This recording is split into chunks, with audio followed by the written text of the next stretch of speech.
Hey, hoi, hoi, Savaloy. Yes, it is UK Cowboys TV Season 2, Episode 94. Sorry. Didn't know where I was damn there. it, mate. Oh, dude, already screwed up, dude. I know, yeah. Bad freestyle. intro. It's all right.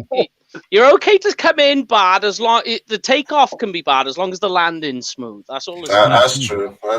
Yeah, it is the pregame show for this weekend's game, which is against the 49ers. Long-standing rivalry with that team. We have with me the bubble and squeak of UK Cowboys TV, Paul Stewart and Jamie Smith. How you doing, guys?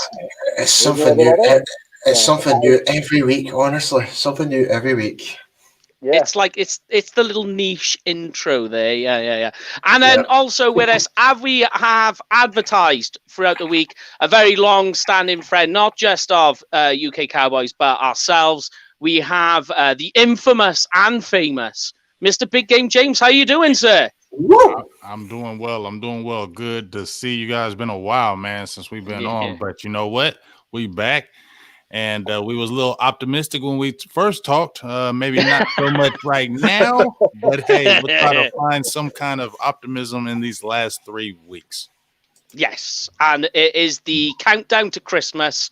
So obviously, yes, like you say, it's been a while. We have obviously tried a number of times. I know when me and you have spoken, we've tried to get back in touch, or not get back in touch because we've stayed in touch, but try to get organized with it. But as the way things go, especially as we were saying before we started the show, 2020 has been a pretty crazy year. So things have been all over the place. And when we spoke last time, you would start a new job. Yeah. Had started a new job, and it's going well. You know, especially now with this COVID going on, jobs are unpredictable. So if you have a job, you better keep it. Do not try to do something else right now than COVID, because that stuff is not promised. So so like I said, we're discounting every blessing, health, job, kids are well. So you know what? I really can't complain about anything in life. That's it. As long as everyone's got a smile on their face, exactly, roof over their head and clothes on their back, then everything else is a bonus, as I say. For sure. Yeah. But yes, guys, as we say every week, make sure that you send us your comments and quotes, and even if you disagree with us, we even like the occasional swear word thrown our way, which does happen, but there we go. We get it all, but let's get into the news, guys, and I'll get your thoughts and opinions and everybody else at home as well. We'll get into the injury report. Now, it is a bit weird. I'm going to give you the injury, and then, because there's a bit of a back and forth with everything. So first of all, straight out the gate, Trayvon Diggs is very possible he could play this weekend, which is insane. Insane. Oh, How in the hell does he get injured that way and get back so quick? What have they been feeding him? As I'm telling you, it's our medical staff. I mean, what they've done for previous players before, like Jalen, for example, with a reconstructed, was it ACL knee and whatever and that. People said he was never going to play again. Look at him now. But then, I think it's all down to our medical team more than anything. The medical team at Dallas and the facilities that they have for them as well. Oh yeah, state of the art. Yeah, it's a cut above everyone else for sure. Also, Anthony Brown questionable with a rib, with that rib injury he's had. Good news is he's practiced this week. He was in practice, so he has been there. Linebacker Luke Gifford from a suspension. He's due to come back. Helps the linebacker core with probably what people are calling an iffy position, but we'll get into that a bit later. Safety Donovan Wilson with the groin injury. He's questionable. Good news is he's been in practice. See where we're going with this? Rashard Robinson, he's questionable with a knee. Good news is he's been in practice. Yeah. We've got Zeke as well with the calf injury. Good news is he's been in practice this week too. There's a theme going on. Yeah. Other one as well is Savion Smith. He had the hand injury, which actually took him out the game last week. He's been in practice too. So there's a lot of questionables, but it's looking fine. I mean, for you guys, I think you're pretty much all going to agree, and I get your take on this one as well, James, is do you think out of all of them, really the biggest return for us really is going to be Trayvon Diggs? Definitely. I mean, we all seen what Diggs did this year. I mean, he's been my guy from day one. I wanted him into my mock draft. I was, I thought he was actually coming on. He was getting that. He missed a few interceptions. People were saying, "Oh man, he's getting cooked in coverage." But I mean, you're coming in from a guy that was, learning the position in Alabama. Only played it 1 full year. He was a receiver his first 2 years in Alabama, and he converted to corner. Only played 1 full year because when his first year he played, he broke his foot. He hurt his foot, and then he missed half the year. So you're only playing a guy who's really getting used to the position, coming in playing some of the top receivers one-on-one, man-on-man. That is not easy to do, to come into the NFL and do that. So I thought he played well considering all those obstacles, and to see him get hurt set him back. So I'm kind of half and half on this with Trevin Diggs. Like, part of me wants to get him out there and let him get those reps so he can get that good stuff. But another part of me is nervous about a foot because it's a cornerback, and cornerbacks need and you don't want something that'll linger on later on his career. So I just say be cautious with it. If he's not fully 100%, don't put him out there. Yeah. Definitely. And I know, because me and you were talking and we sent our mock drafts during the off season before the draft on what we were doing, and both of you, as you quite rightly say, you was all over Trayvon Diggs. When it comes to him, what was it then that just caught your eye? What was the biggest strength, if you like, that he provided? Ball skills. I mean, that's what we've been waiting for a long time with any of our cornerbacks, the ball skills. When the quarterback throws it up, we would get frustrated with our cornerbacks not turning their head, getting lost in coverage, and not being able to play the ball correctly. Once the ball goes in the air, we want a cornerback that can go up there as well and get it and get turnovers, because that's been our biggest problems. We haven't been able to turn over the ball on defense. So we needed guys. And when I seen Trevin Diggs, when I seen him at Alabama, especially when you played receiver. I mean, I played receiver and I played corner, and it does give you an advantage when you go switch play corner, and if you had played receiver, because tendencies from a receiver, routes as a corner, you know where to break on the ball this time, whereas somebody doesn't have that natural awareness because they haven't played the position. So every time I watched him, the first thing I would notice was whenever he played anybody, his head was already turning back and looking for the ball. And you got a brother named Stefan Diggs who's pretty good in Buffalo. You get to train against him. You know what I'm saying? So that's making you even better. So those ball hawking skills excited me, and I think we saw that early in the year. And I feel like you get him another really good corner on his opposite side, just going to make him even more explosive. Please tell me you're on the same gravy train as me, and you're saying in this year's draft, first round cornerback. We're going to see. Damn it! I thought I was going to pin you in on that one. Then you're not going to do that. No, you're not going to do that, because we're going to see. Because a lot you guys know, like I know, man, it's only freaking December. A lot can change from December until April. You know what I'm saying? A lot of people can move up, a lot of people can drop, and because this COVID thing going around, you really don't know what's going on with a lot of these players. So we're gonna have to see. My thing is with that draft, I just want to get a bunch of picks. Because of COVID going on, you don't get to see these guys that you got to see in years past when they're playing in all these all-star games. We missed a lot of games from COVID, games being canceled. So I want to get a bountiful of players, because if you miss on somebody, at least you got 3 or 4 other players that can help you, because those scouts better know this year, because it's going to be tough to evaluate these kids. Yeah, I completely agree on that one. And this is where it comes to, we were talking about the draft talk on the Tuesday show. It's like, if anything, I would rather prefer to trade down and get me a picks, because the way I kind of see the draft, it is a lottery. You just don't know what you're getting. And when you look at the past, some of the references I made is like people passed up in like Aaron Donald for XYZ.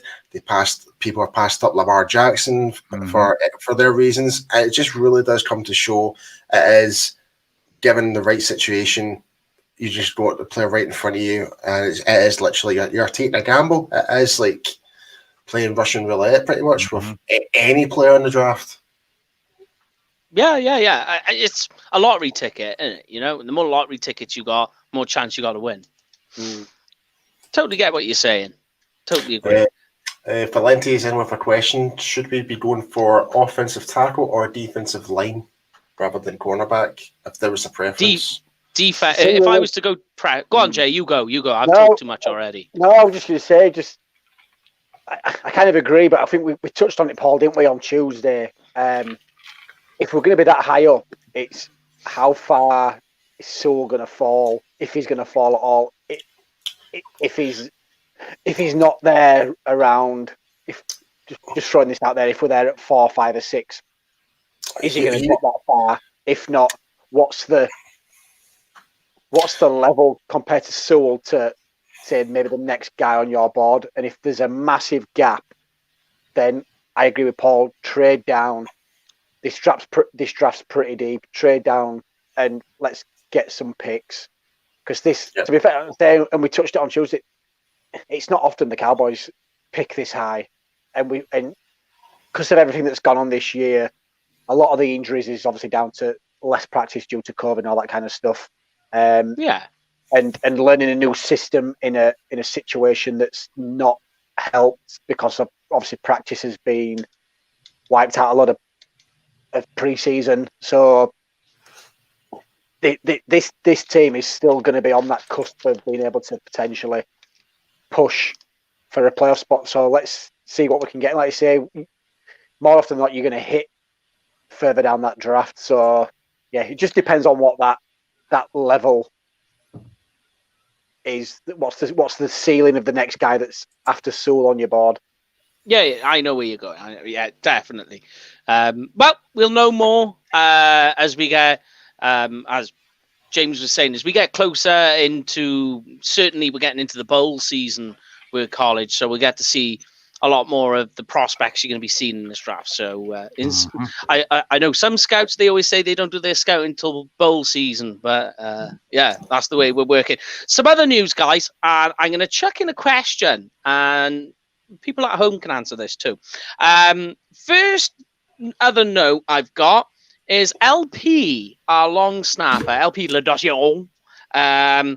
He is actually about to break an NFL record this weekend against the 49ers. Is it 251 consecutive games or something like that? Yeah, basically, he will hold the record for the most number of games for a Canadian-born player. So he will have 251 games as of from 2005 when he played. He breaks that record. That's mental. Yeah, that's unsung hero. You should break it. All you're doing is long snapping, so that's a record probably you should break. Yeah. Oh, yeah. I'm not hating on him. I hate because he's a beast. I'm not taking away nothing from him being a beast. Trust me, I've tried long snapping. It's freaking difficult. I know it is. That's why I said I'm not taking anything away from because long snapping it is not easy, especially the way it's an art. It's an actual art. Yes, you do have to perfect that. Yes, you do.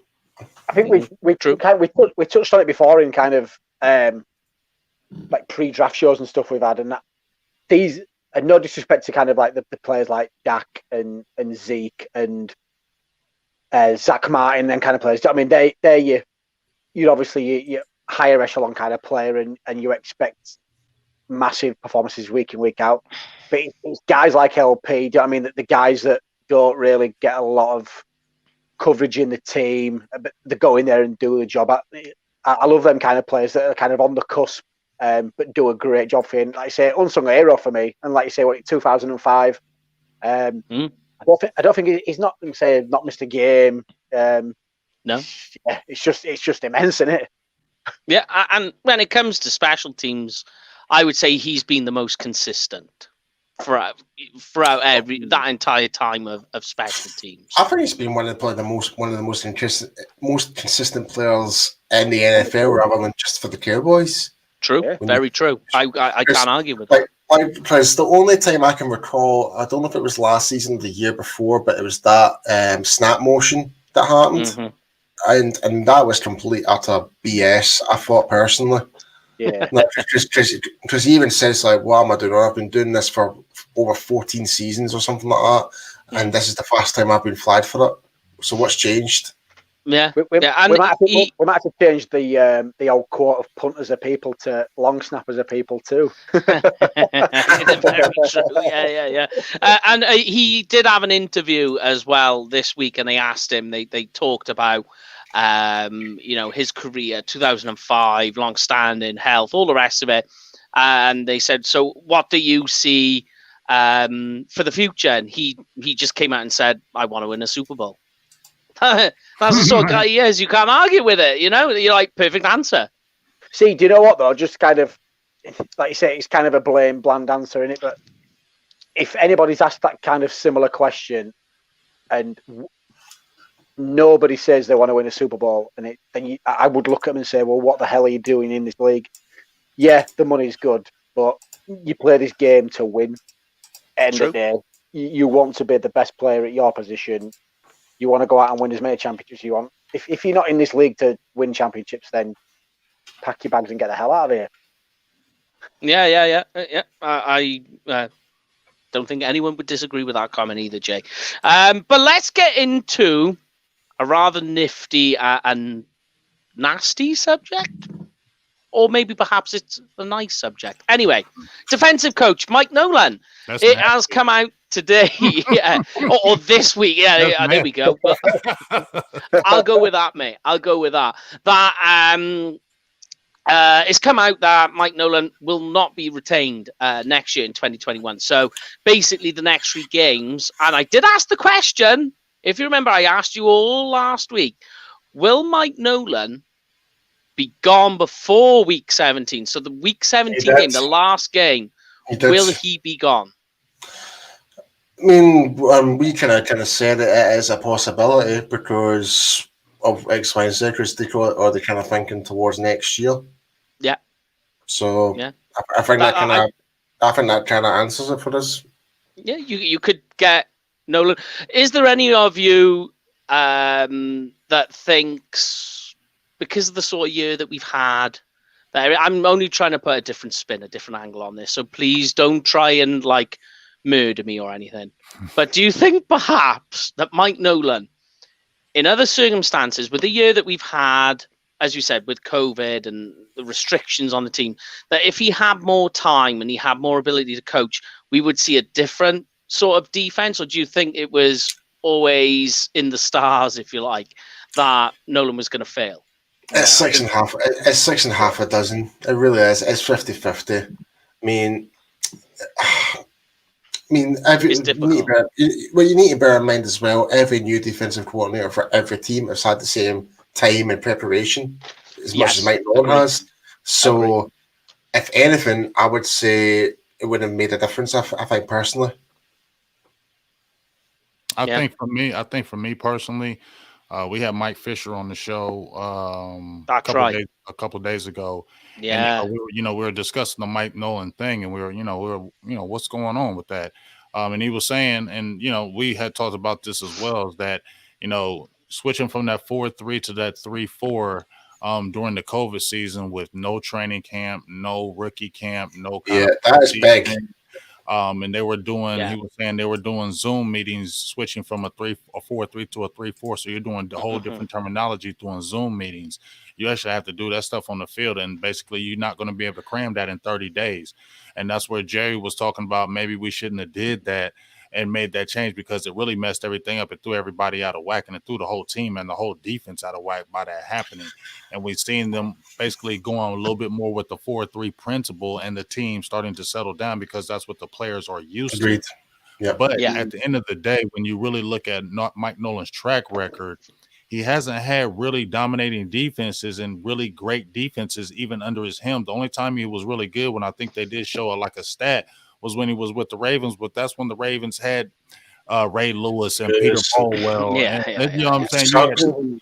You had great players. When you've had okay players or good players, it's shown that your teams have not been good. So with me, I'm not hating on the man, but I just don't feel like even with a good season, Dallas is going to be this great defense under Mike Nolan. That's just my feeling. Yeah. I'm same page. Same page with that one. I don't think anyone's sad, especially when you think I gave a stat. I gave a stat out last week on our show that the most points allowed by a defense, I think, was 536, which was in 1981. And the Cowboys are projected, or they're on pace, if you like, this defense to allow 524 points. You know, I think I can't remember the last time when I was on with you, Mike, and we touched a bit on it. I think one of the worrying stats for me this season was, is it 4 or 5 times that this defense has been burned for 250 plus yards on the ground? Yes. Not just that, Jamie. It's not even with starting running backs or anything like that. We've been at the Cleveland game is a prime example. We got beat by a fisherman.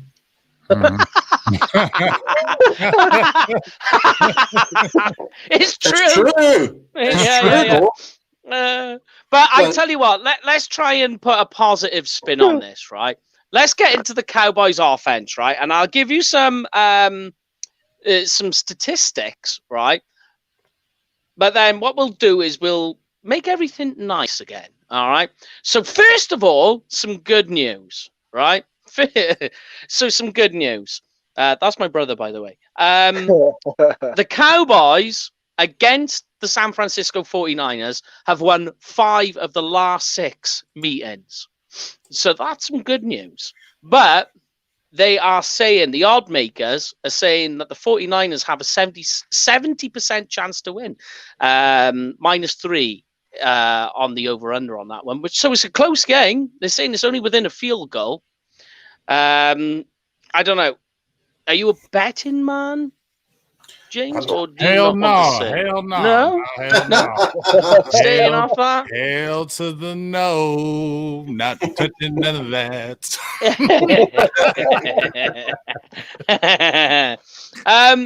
Now, the other good news is that the 49ers are on a losing streak, big time right now. They even lost to Washington. I know that's not saying much because so did the Cowboys.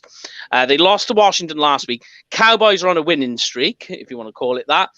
They won to the Bengals. So at the moment, the playing field is slightly out of kilter with how things are looking. But if we would, the only reason I bring that up is I wanted to get your guys' opinions on right now, before we get in depth and talk about it all. What do you give percentage-wise for the Cowboys to win? Now, I got it probably a bit higher than all the rest of you because I'm always biased, so it's pointless. But I'll start with you, James. What would you give the Cowboys percentage-wise to win this game? I'm gonna give them 50% chance. Okay. Because when you look at the Niners, even when you look at their schedule, they haven't beat anybody impressive. The only team they really beat was the Rams. They swept them, but they haven't beaten an impressive team, and they've had major injuries. So Dallas definitely have a chance. But I think the biggest thing that comes down to it is Dallas's defense. You know, can they have a good, solid performance? Because I think the Cowboys can move the ball against the Niners. Because their defense in flux, but we got to stop their run game. You know what I mean? And with teams been having a field day in the run game against us. And even when you watch that game against Cincinnati, yes, we won and the score looked great. But if you really watch the game, the Cincinnati Bengals were moving the ball on us up and down the field. They had more yards. They had more first downs. They had more total yards in the game. But they were their own worst enemy with their turnovers, which we capitalized off of. So that's what you have to be aware of is that running game that San Francisco, and they will run the ball with, and Mike Shanahan, they do some good play calling over there. So because their quarterbacks are not good. So we definitely have a chance, but that defense is going to have to play good football, and we're going to have to get some turnovers in this game as well.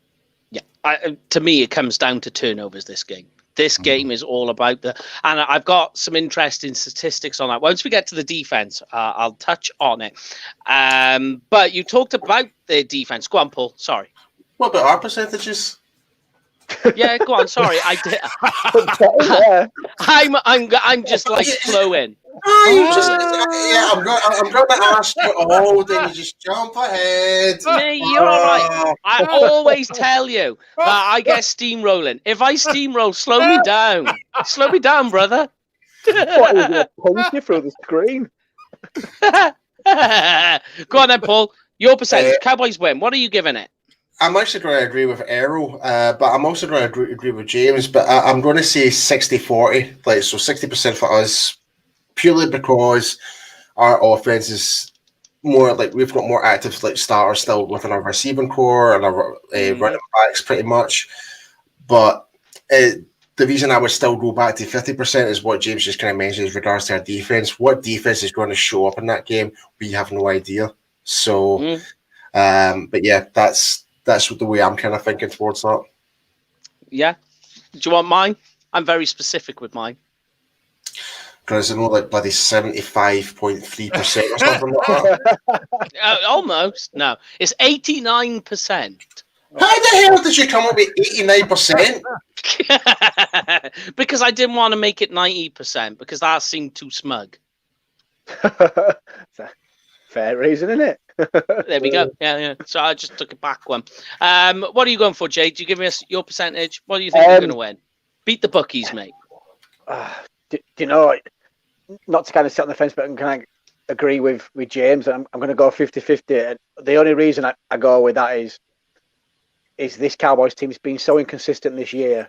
And also, if you look at the stats across the board with the Niners, we are pretty much the same across the board in rankings, apart from their defense is a lot higher. So if this offensive line can contain their defense and we can get that run game going, I think that's how we win it. If we can't contain that defense, I don't think we've got a chance.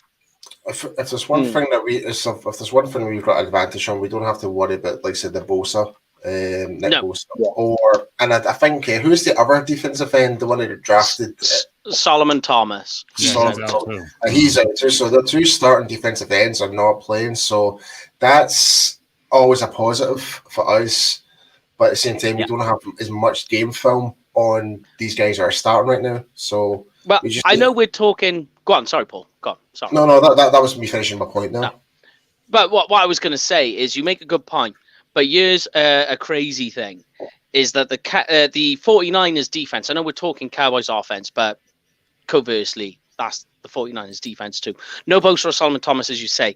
They are actually, though, ranked first in yards against tight ends. So it was the opposite of last week, Paul, when we were talking about it. They are actually the best at defending tight ends, and they're fifth versus the run. And in rushing touchdowns, they rank third best. That all line. If they can neutralize, it's a solid defense. Yeah, it's a solid defense, you know. Yeah, they say, well, you know what? That coordinator right now, he's getting all the pub because he's kept them. You know what I mean? So he's the one that's really kept them afloat, because they all thought they were going to fall apart when they lost Bosa and Thomas and those guys, and they still been fighting. Because think about it, they got Kerry Hyder Jr. over there from us, and he's leading them in sacks. I think he got like 8 sacks this year. That's right. Yeah. They're still flying, even with some of the big names out. But let's get, as I say, into Cowboys offense before we go too far into the 49ers defense, and this becomes the secret 49ers podcast. I want to talk about Andy Dalton. And let's talk Andy Dalton. Get your opinion, James. How do you think he's doing? Is he doing good, bad, or just okay? Just doing enough? Just doing enough. Just doing enough. I thought he would do better, but he just I think, you know what, I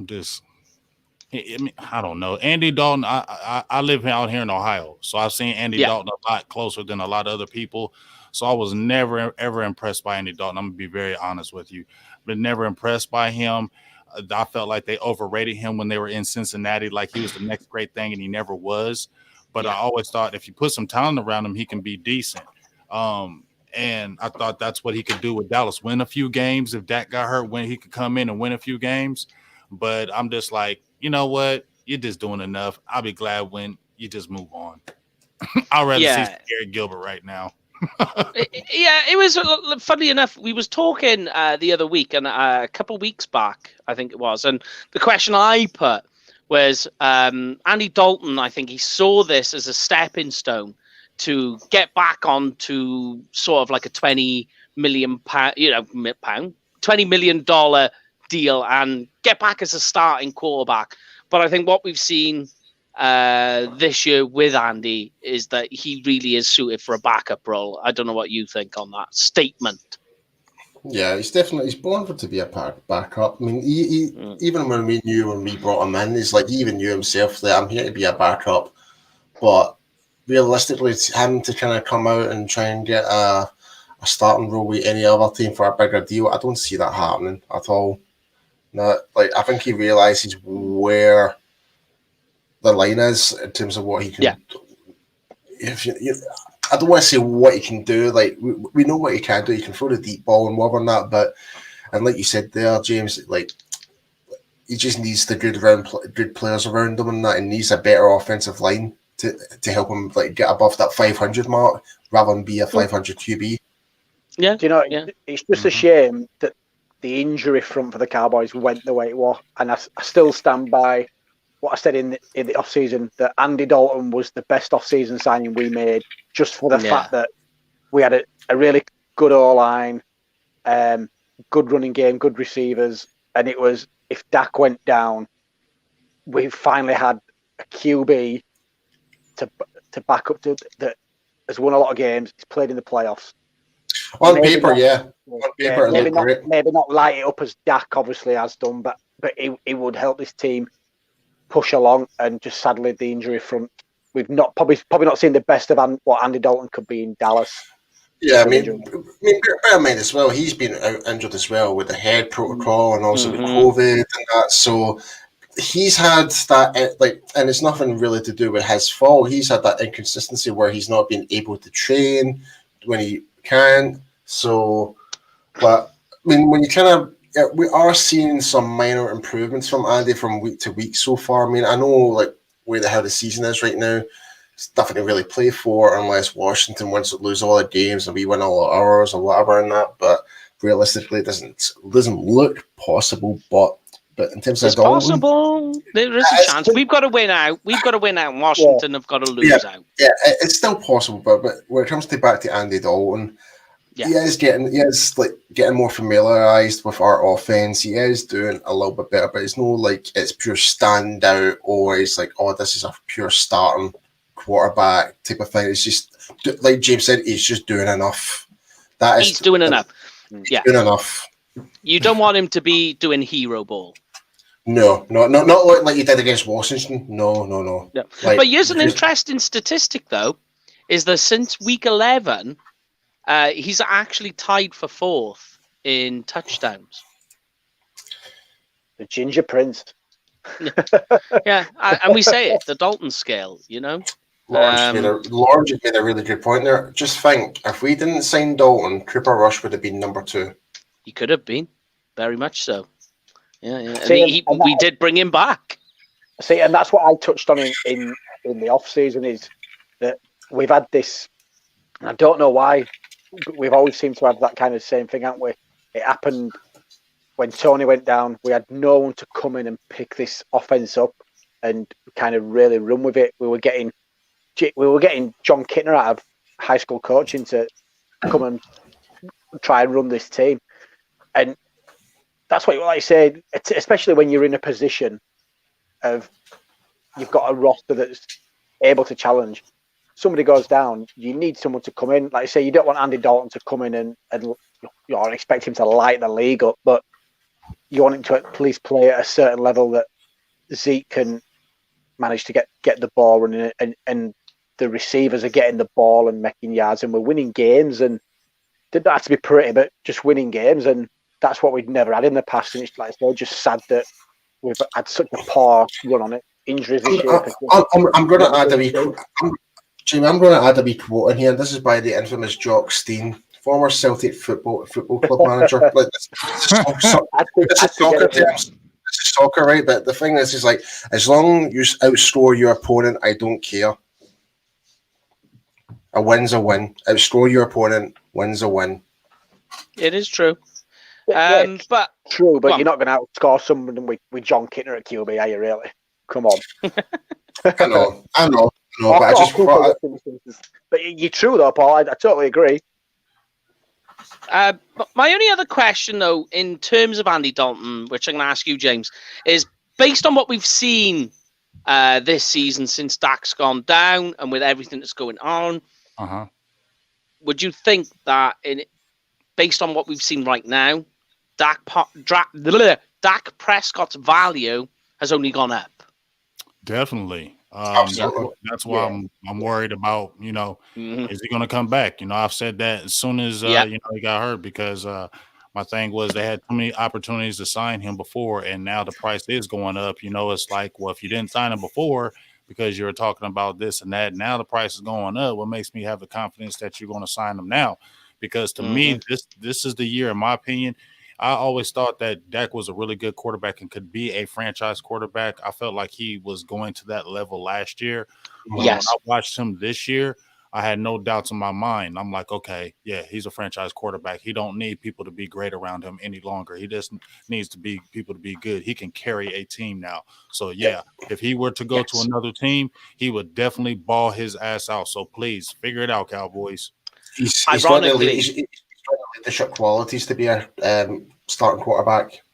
Yeah, for sure. And ironically, the team I see, if the Cowboys are going to really struggle to sign him this year, the team I see him going to is the 49ers. Do you know, as well, we had the ideal team for it. We had the whole drama last off season, and as we said, the Joneses screwed the pooch by not getting Dak's deal done, and it's going to potentially bite him in the ass again this year, because now I'm not saying these QBs are on the same level as Dak, but if you look at some of the QB play around the league, Jackson's having another good year. When Taysom Hill's come in, and he's played well when he's come in. Look at, I know he's only just coming to the league, but Herbert's playing well, so even rookies are going to drive that price up. So what was it? We were saying 40 million was going to be too much. It looks like 40 million could be a bargain. It is, it's just That's so inflation. awkward. It's inflation for you. Yeah. Price value goes up. And because some people are saying, the injury is going to bring him down. And you're like, but you see in a Dallas Cowboys team, and I'm with you on this one, James, that when we first got Dak, he was the trailer. And all you needed Dak to be was just to do enough to not slow the team down, and he was perfect for that. And what you've seen last season and this season is he no longer became the trailer, he became the truck, and he was the force that drove the offense. It's basically his time was shining. I mean, somebody posted this the other day, and this is a really interesting fact. That Dak still got more yards than I think more than Lamar Jackson. And few other QBs are on winning records right now. He's still got more yards than them right now. Goes to show how high power he was. Yeah. You know, the one thing that I've loved about Dak, like you say, he came in and he just run with this offense, but it was just the fact that he never seemed to get phased. If he was getting beat up because the O-line was having a bad game, he would still come back in and stand in that pocket, and he'd take the hit, that's what you want from a QB. The QB essentially is your leader of your team. You lead by example, and he's been perfect for this team since he came in. And you got to remember as well that I don't think there's any position, player position, if you like, more under the microscope and high pressure than the quarterback for the Dallas Cowboys. Doesn't matter who it is, that very spot there is probably the most under the light than any other. But let's move on to, before we just talk for an hour about Dak and Dalton, I want to talk about a rookie sensation, Mr. CD Lamb. I'm very happy. I actually now own a CD Lamb, so that's made me quite happy. Although, if you know, I live in Wales, there is a weird joke going around about sheep in Wales. So, yeah, it doesn't go down very well. So, yeah, when I'm wearing that, a lot of people find it really weird, and I'm like, no, you don't understand. Don't worry. Oh, yeah, to be fair, though, Mike, I'm not going to lie. When you said you own a CD lamb, I'm not going to lie, I thought you meant you'd gone out and you'd got a lamb. A lamb. Yeah. In the garden, you called it CD. Yeah, that would be pretty cool. I've never thought of that. I'll have to try and start going around with some spray paint and just spraying CD on all the sheep around here. Yeah, but this is going way off already. I know, yeah. We're going to get cut off any minute. CD Lamb, this guy, I posted a stat up in the beginning of the week. He actually ranks, playing from the slot in the NFL, in nearly all the major categories, yards, receptions, targets, touchdowns. From the slot, he ranks 4th in the NFL. Just to add, insane. And this guy, last week, right, on the field for 26 snaps, 2 targets, 2 receptions, 46 yards, and 1 carry for 15 yards. He doesn't even need a high volume. The guy gets in, plays, and just goes for it. But how close do you think you could put him to Rookie of the Year? This is what now. See, this goes back to our off-season conversation. Yeah, and I said, do you think? And I'll ask you this, James. Big Game James is getting on this one. I made a comment in the off-season about, do you think Lamb has a chance for Offensive Rookie of the Year? We know it always goes to quarterback. So probably Justin Herbert, knowing the way things are going. No. There have been some others. Claypool is another one you could throw into the mix there. But what do you think in terms of CD Lamb? What do you think we would need to see from Lamb to make him Rookie of the Year? And based on, and there's Jefferson, of course. Yeah. He's having another stormer. Do you think CD Lamb could win Rookie of the Year if he did enough? No, I think because they, like you, the commenter just said, I didn't see the name. And shout out to Joe Chanchina as well from Italy. But because Justin Jefferson has been going crazy. Like you said, Chase Claypool, they've been going, and they have their quarterbacks. You feel me? They have, that makes a big difference. They've had Kirk Cousins the whole year, Ben Roethlisberger, especially if you're talking about an offensive, like Rookie of the Year. CD would have to have the last 3 games get like 12 catch games. He had to have a 12 catch game, 200 yards, 15 catches, 175 yards, 3 touchdowns. He'd have to go nutty like that to really take it. It doesn't take away from how good he is. It's just, you know how it is. You lose your quarterback, it's going to drop off. And plus, Dallas hasn't been winning as well, and they kind of do take that in consideration for your team. If your team is not really winning at all, they don't really give you awards. I mean, you see it in basketball all the time. You see guys are leading the league in scoring, and it's hard for them to be starters on the roster because they just don't take into account because their team may be bottom of the league. You know what I mean? Yeah. I think he's definitely been the shining light this season for Cowboys fans. At least something to plant your flag into on what's gone right this year. Not the kind of take away from what kind of, like you say, you mentioned Jefferson and Claypool and those. And what seems to be the difference kind of with CD Lamb is he's coming to the Cowboys and he was expected to kind of light up straight away, but he's also had that extra pressure, and a lot of people kind of sit there and say, well, no, it's just the kind of a 4-par and all this kind of shit, but he was given the 88 and he's not let it phase him. He's played to an 88 level. That's true as well. Yeah. And like one of the notes I wrote on CD was exactly the point Big Game had made, that he's done this without his starting quarterback. Yeah. And that's what's crazy. The other crazy stat, mind you, is Amari Cooper. He's 58 yards away from having his next 1,000-yard season. This guy, I would say, is the most right now under the radar player not being spoke about right now. I totally agree. When you really, like me and Brian and Graham were talking about this on Tuesday, and when you really break it down, the reason I personally for me, I think people are not talking about Cooper is because he's just not the person that you'd normally speak to in the media. He's just such a quiet personal individual. But when he's on the field, he always balls out. And not to mention, like, mind the previous, like, last season, the amount of times he had to deal with that foot injury and stuff like that. He still came out and balled out. No complaints, no hassle. He still came out.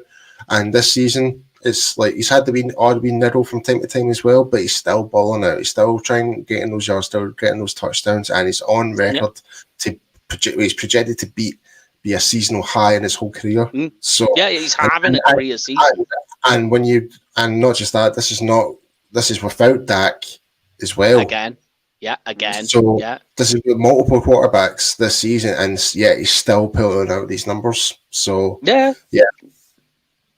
I'm totally with you. Big game. Would you say Amari Cooper has rewritten the narrative on him though? Last year there was all this home and road split narrative going on. Would you say, based on what we've seen with him this year, healthy season, playing with backup quarterbacks, and a number of them, double coverage as well, he's rewritten a narrative? Would you say that's happened yet? I don't know if it's like rewritten the narrative, but I think he just basically proved how good he is. You know what I'm saying? He's that's why he's the number one receiver on our team. I did say that I feel like if CeeDee Lamb is a number one as well, I feel like CeeDee Lamb is the number one receiver. But Cooper is almost like Cooper is Coop. You know what I'm saying? It's like you don't really have he's steady. It's like you don't talk about Coop because Coop just does he don't say nothing. He does his thing.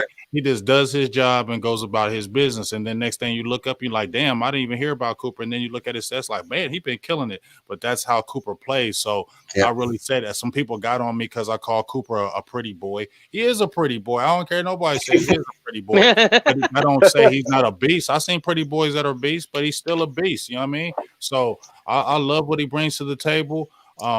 You know, the Cowboys, they're talked about, you know, his contract is friendly if they ever want to trade and things of that nature. I said back in the, a few weeks ago, I wouldn't want to trade him. But as a owner, you always have to look at everything that's out there when you are dealing business. That doesn't mean you say, I'm trading him, but you do listen to offers if you're in a business to hopefully get your team better. And if something like that can help your team get better, in your opinion, you should do those type of things. You should never just be like, nah, I ain't doing that.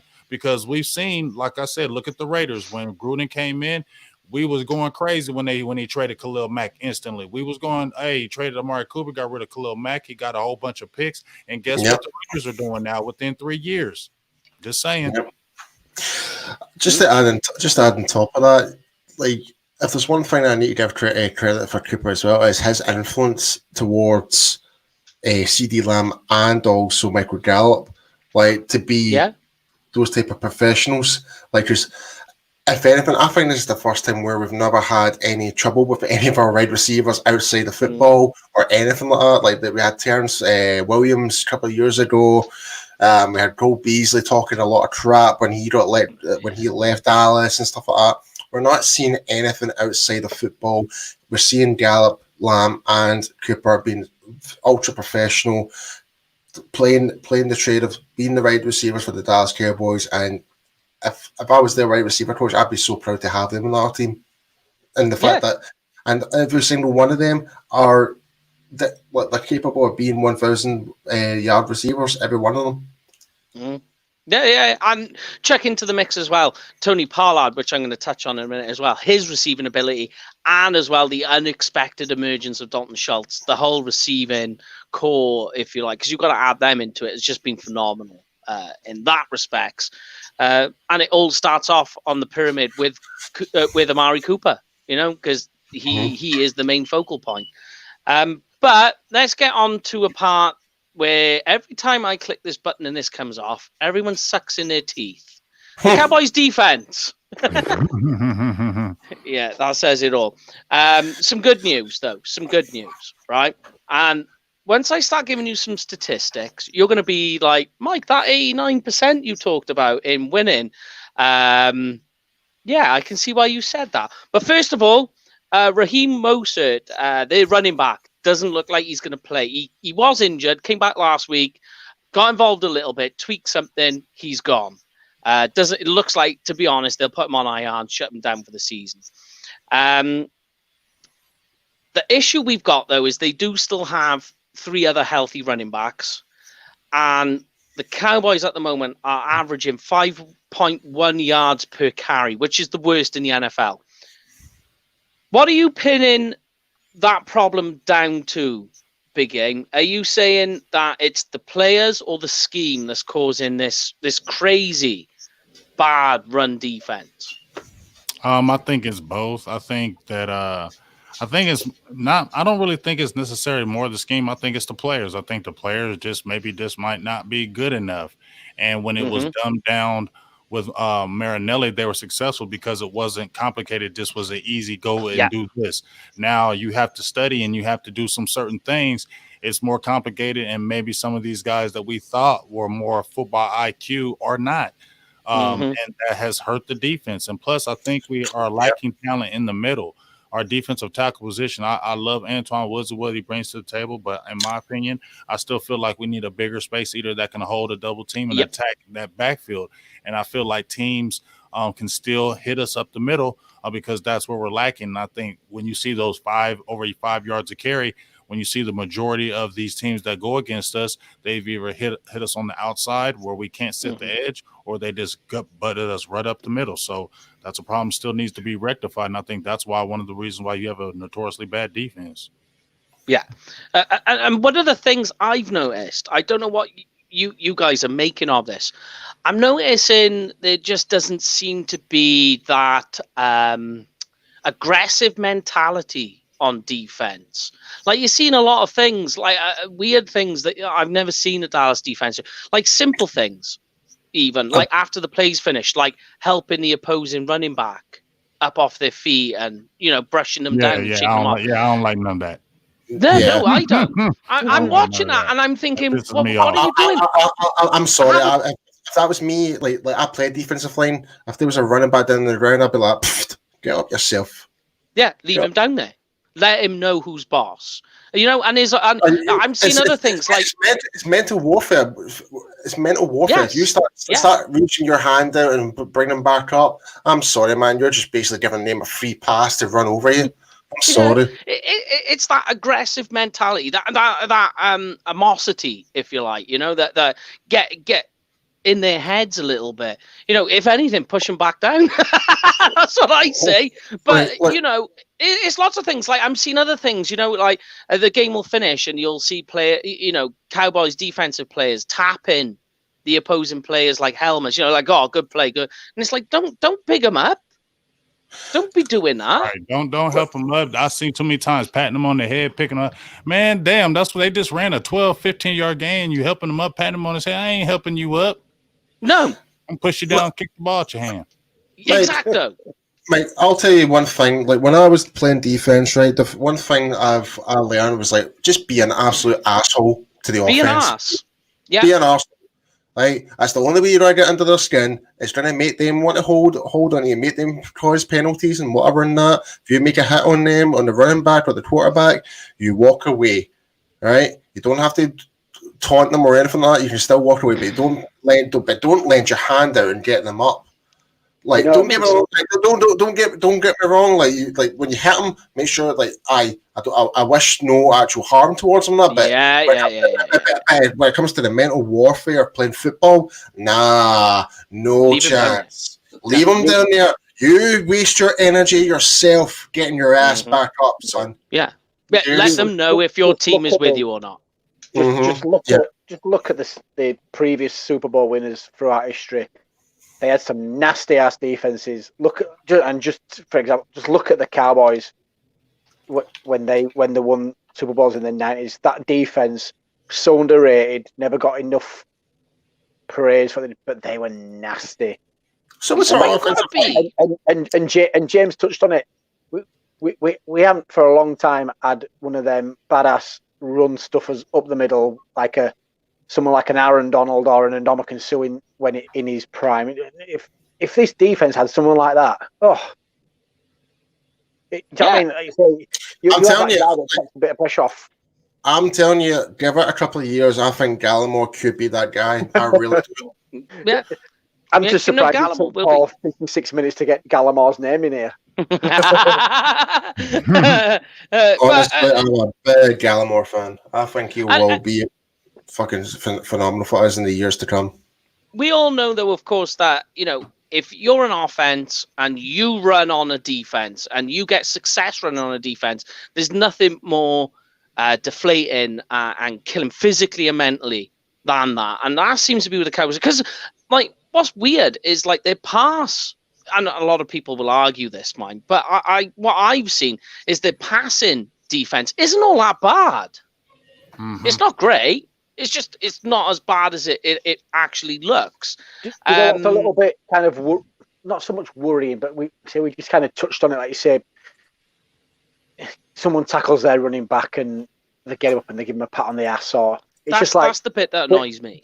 But it's like as well. Look at I think we touched on it a few weeks ago, and I don't know I can't remember who we played, and the guy made a 5 or 6 yard run. Jalen Smith tackled him and he started celebrating. No, he's just gained 5 or 6 yards. Now, if you've stuffed him 5 or 6 yards in the backfield, then celebrate. Yeah. Don't celebrate when they've now got a 2nd and 4 rather than a 2nd and 14. That's when you celebrate. But there's a nice little segue because we've all got our opinions on Jalen, but I'm going to get big games here. What's your thought and opinion on Jalen? Good or bad? Or indifferent? I'm gonna say indifferent, because when he came in, I already understood when he came into the league, he had drop foot. Nobody has ever come back from drop foot. So I already understood he was gonna have limitation. He was never gonna be 100%. I just never thought he was gonna be that.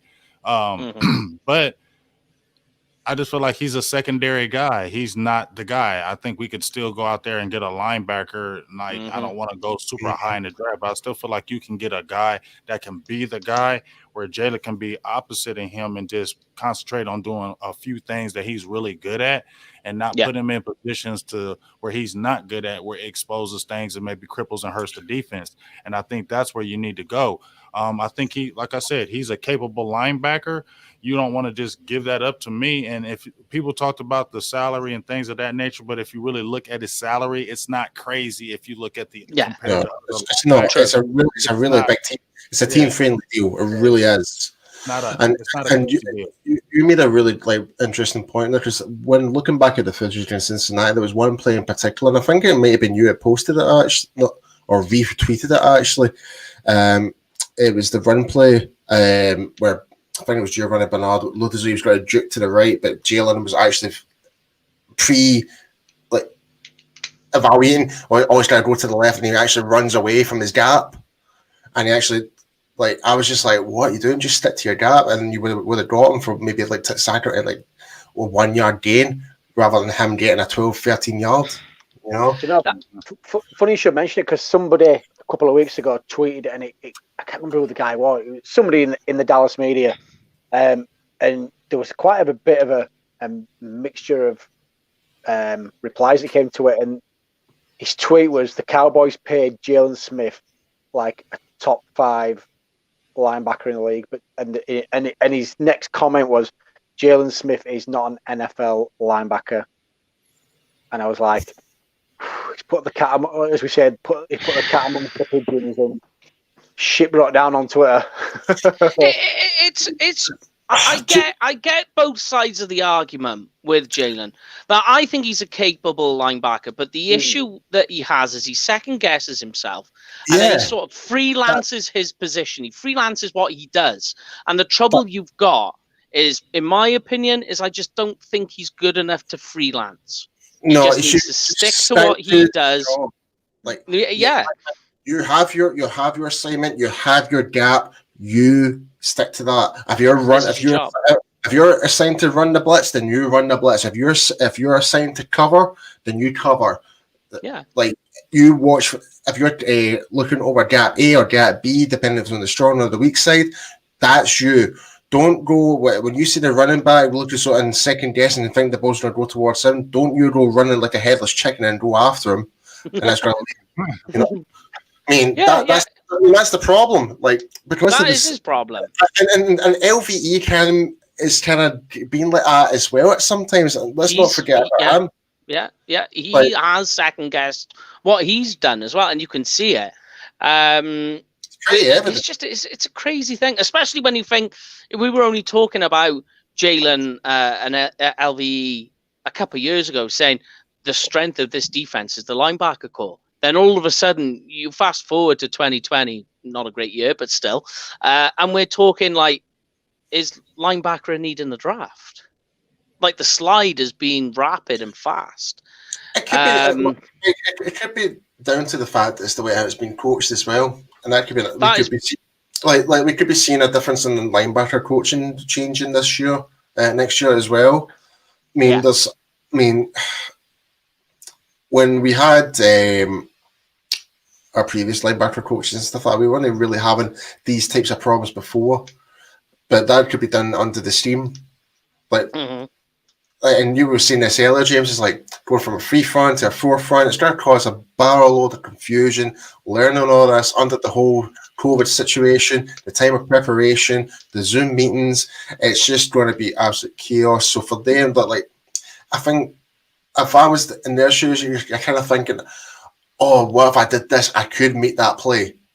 But the problem is they're jeopardizing at the same time. Yeah, it's just such a weird. I think Jalen Smith as well. He's more suited to a 3-4. Probably question which here. Is weird. What has actually happened to Joe Thomas? He has been at least as good to Jalen from some opinions. Yeah, no. I think ever since Sean Lee came back, he's took up more of a back role. But I really feel like Sean Lee is done. He been done. Get Charlie Thomas back on that field. I feel Sean Lee is just not that guy anymore. Mentally, he's that guy, but physically, he's not. So I still would like to see Joe Thomas in there because he played very adequate. You know what the hell I'm trying to say. Yeah, we got you. You were trying to say aqueduct, weren't you? Yeah, that's Here's a question for you, James. Do you think this would actually might be Sean Lee's final season as a player? It needs to be. He needs to get on the staff. I said, make him a defensive coordinator eventually, dog. Just let him get some reps because his football mind is ridiculous. I feel like the players would automatically, instantly respect what he's done because he's been coaching. Let's think about it. Look how long he's been hurt. He's been helping that defense. He's been helping them linebackers coach. Even when he was at Penn State, he hurt his knee for a whole year. He had the headset on helping the coaches. He's a natural coach. So it's like, come on, Sean, we love you. It's over though. You saw that in the TV documentary All or Nothing for Amazon. Like you saw when like when he's in the film room, he is there 24/7 pretty much, analyzing every single play. He's helping like Jalen. He was helping all the other guys in the team, like even helping the defensive line about his assignment in terms of gap positions and stuff like that. Yeah, he's doing it in real time on the field too. Exactly. He's getting that Microsoft Surface and tell him this is what you're doing wrong. Blah blah blah blah. Don't make that same mistake again in the next play. And we're seeing, we were seeing the results of that in previous years, but it seems to be this year. It's just because everything's completely flip-sided. It's hard to keep up. Pretty much. I really hope he does stay with the Cowboys as a coach. I think he'd be great as a defensive coach. I can't remember if we touched on it either Tuesday or it was last week's show, and I said the biggest mistake that this Cowboys organization could make is not putting Sean Lee on that coaching staff. Yeah. When he finally decides to hang the cleats up. Yeah, I think there will be a couple of players I think that might actually follow him in terms of like the retirement thing as well, but that may be another discussion for a different show. Yeah, we could talk all night on that one. But let's finally get into about the how we're going to stop the 49ers leading threat. It would have been George Kittle. He's out on IR. We talked fantasy before we started, and Kittle in one league was my first round pick. So imagine how pissed I was in that league. Anyway, I think it's trying to stop Deebo Samuel right now. Debo's out. So the biggest threat is Brandon Ayuk. Now, this is a guy I spoke about, if you remember, in the offseason during our draft portion. And I said that this guy is the secret weapon of this year's draft. And he has done so, right? Last week, he had his best game in the NFL. 10 receptions and 119 yards, right? The guy is the 49ers leading receiver for targets, receptions, yards, and touchdowns. And check this stat out, right? He is, with 3 games left to go, 267 yards away from breaking Jerry Rice's rookie record with the 49ers. Jerry Rice done it in 15 games. Brandon Ayuk's only played 10. And as well, haven't they got a backup QB as well? The issue we've got, obviously, we're talking about Cooper and Lamb doing it with our backup quarterbacks. Ayuk's done it with theirs, yeah. And, there's a lot to say about Mullins as a quarterback. But I don't know what your take is, Big Game. Brandon Ayuk, secret weapon, do you think?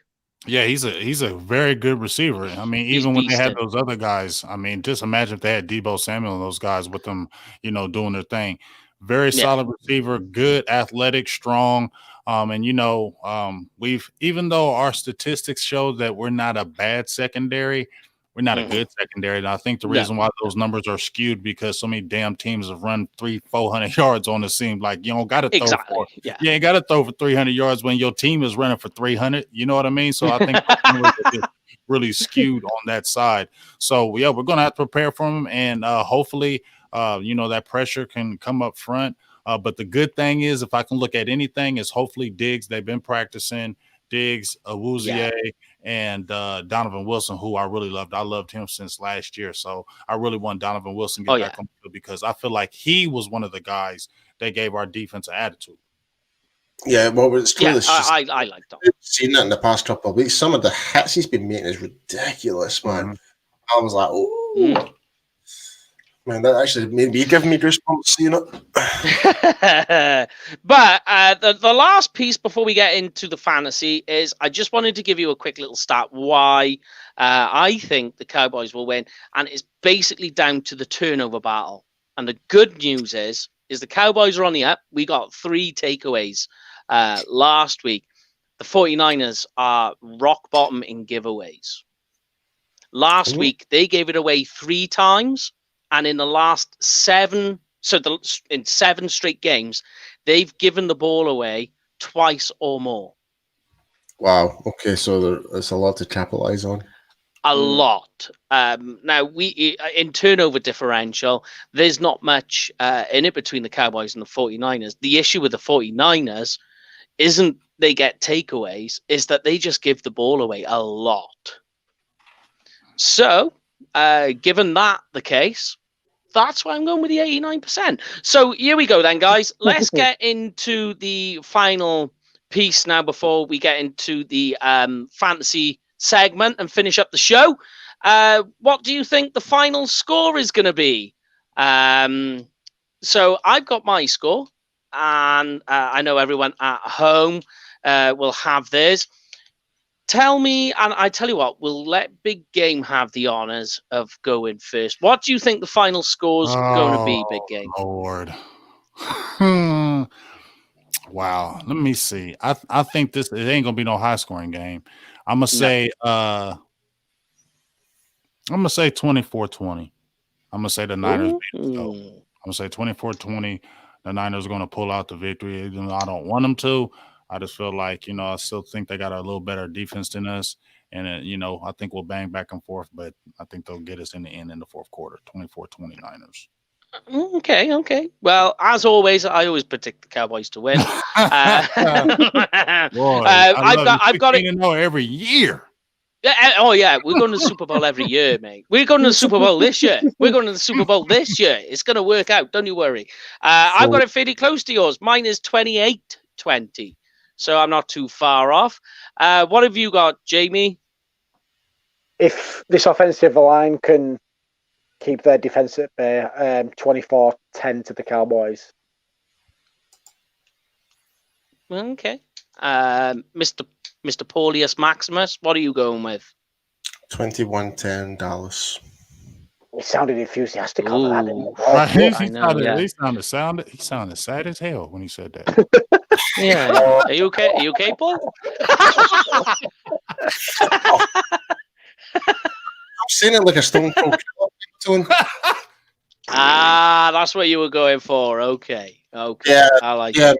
Yeah, my face really explains my emotions, I'm such a happy guy, Yeah. Like, what was it off Saturday Night Live? What was the name of the character? Debbie Downer. Brilliant. Right, okay. Fantasy Lounge then. So, very, very simple. What we're going to do, play at home as well, guys. Very, very simple.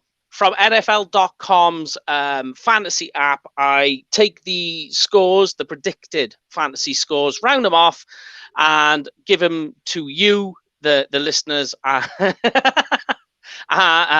Give you, the listeners at home, and our panel here, whether you think they're going to score more points or less points. If it's more, give me a boy, oh boy. If it's less, give me an oh boy. Who wants to go first? I tell you what, I'm not answering that. Big Game is going first. I'm going to give you the trick. I knew you was going to do that. Yeah. Special guest honors.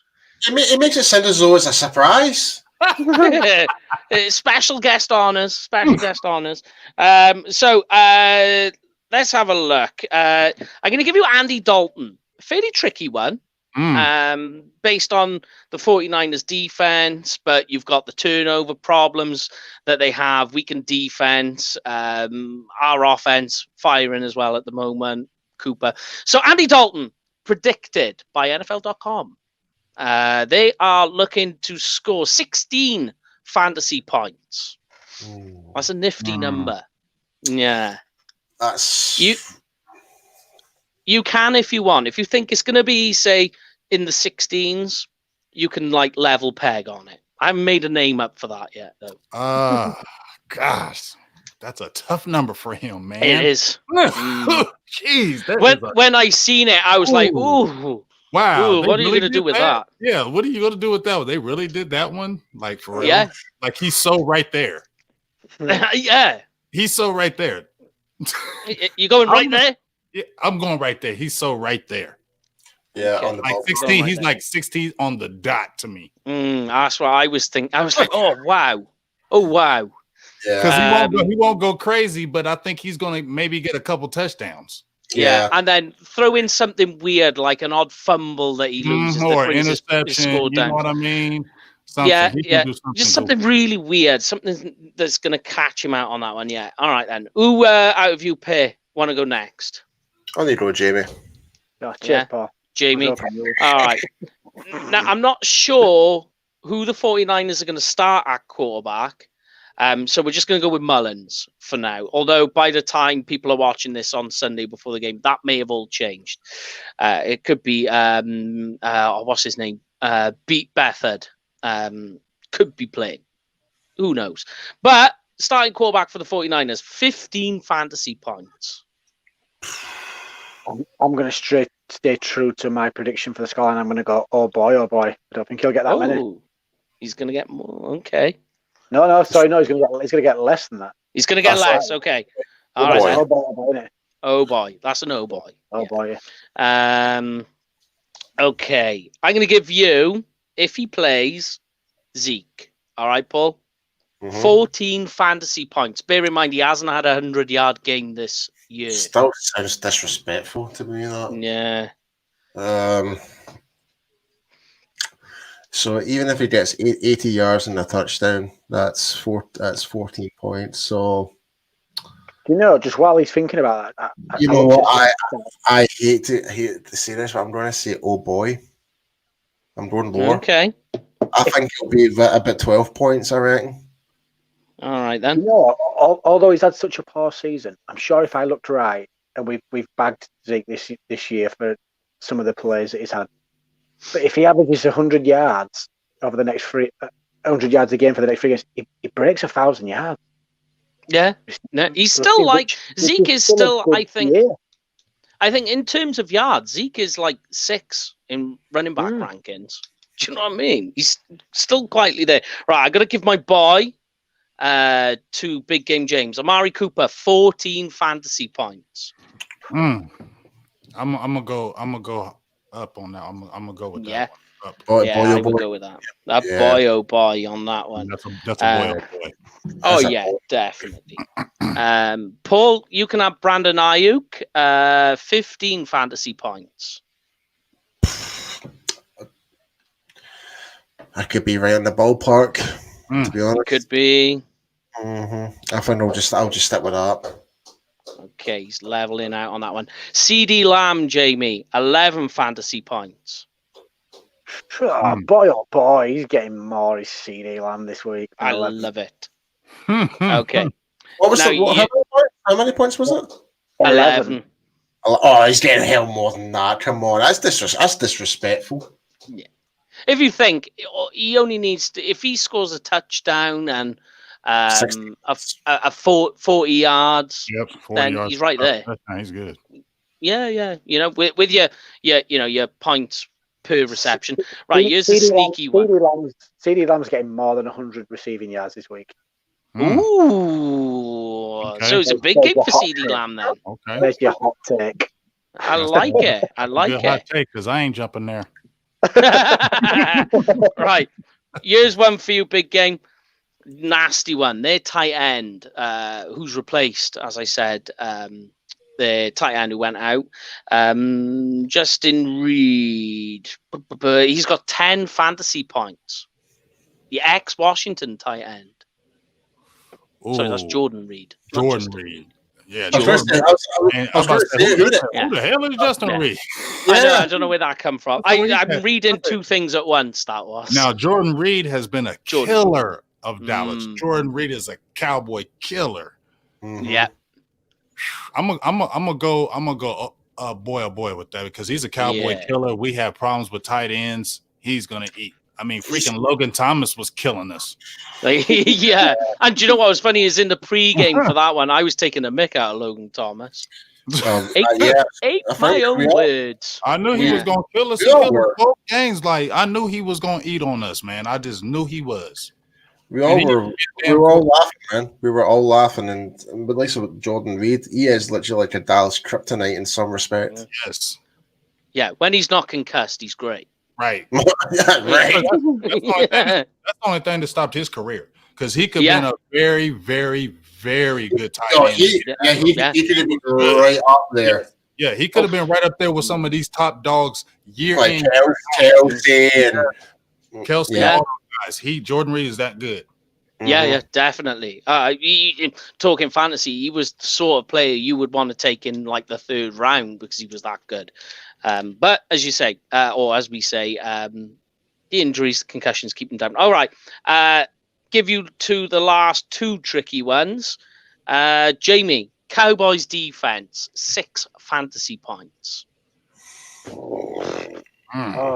Yeah. Bear in mind, they give the ball away. They give the ball away. I'm going to say that's going to be roundabout right. Okay. Jimmy Smith is level pegging on that one. You have the 49ers defense, 7 fantasy points rounded up. I think there'll be more than 7 points. Yeah, but not by much. Not by much. All right, and we'll see who wins this week, and I'll put the results up. See who was who had the fantasy gods with them this week. But that neatly wraps everything up, guys. All nice and smooth. Yeah, went on a little bit longer than we was expecting, but hey, that's when you've got things to talk about. Got a lot to talk about, yeah. It seems to be, it's like every show now. It's like, it's supposed to be an hour show, but now it's like becoming an hour and 20, an hour and 30. And it's been so long since we've had you on Big Game. We're trying to like lap up all the big gamey juiceness. saying, but we was messing. I don't know how many people were actually react to that. You just said that. I kind of, yeah. Now, when you think about it, yeah. Juiciness, yeah. It's same when we were talking, when I said, "Oh, yeah, we're on," and you said, "Yeah." I went, "Man, I'm gonna be getting in my office so quick and I put my headphones on so fast to give myself a headphone burn." All the weird comments or what have you coming out, but there we go. But it was brilliant to speak to you again. Big Game, always a brilliant show, and usually when you come on, it's like after a Monday night game or a late game. So when you're talking to us, we're all like square-eyed with big bags under our eyes. I know, right? Yeah, we always get you on at the worst times when we're like all like talking with you with one eye open, but refreshed. But if we don't speak to you again, we hope you have a nice Christmas, you and the family, and a great New Year. Definitely, though, if you're up for it, in the off season when we get into the draft portion of our show, get you on again, talk draft. Get deep into it. That's not even a question y'all even got to ask me. So yeah, we'll get involved. We'll yeah. Oh man, gotta be done. We got so many plans for it all, so definitely have to include you, get you over there. But obviously, everyone at home as well. Make sure you go over to Big Game's page on Facebook, Twitter, Instagram, and Silver and Blue as well. See all the work that they do over there, and their show as well that you do, the Late Night Hype. Yeah, with Late Night Hype with Law Nation and Skywalker Still. Make sure you check it out. We got some more good guests getting ready to come on. So make sure you check it out. And like you said, we get those guys on and we try to just make them tell the real. You know what I mean? We don't want them sugarcoating it because we hear that from these ESPNs and the NFL network. We hear we don't want that. We don't want that. That's why we doing shows, because we want the truth. We want to speak the truth. So we want to hear that's right, truth. Yeah. And funnily enough, Jack Nicholson part of that quote. Yeah. We had Mike Fisher on as well not too long ago, and that was one wild ass show. That was the funniest show ever. That guy is, oh man, you'd have to. He's brilliant. I love him. He's just like, he's out there, isn't he, man? Yeah, wow. Yeah, but yes. From myself though. Wait, you forgot something. Yeah, let me just chuck that in very, very quickly. I do apologize. Obviously, this year's out the question. Next year, though, if you're going to book tickets to a game, make sure you book it through Cowboys Experience. They have game day tickets, stadium tours, and tailgate parties. You won't want to miss. When you book it, use the booking code UK Cowboys for a little bit something extra. And yeah, as we say every week, make sure as well when you go to these events, you send us your pictures, videos. They're guaranteed to go up on our page. Yes, but there we have it. One more thing, sorry, Mike. Oh, yes.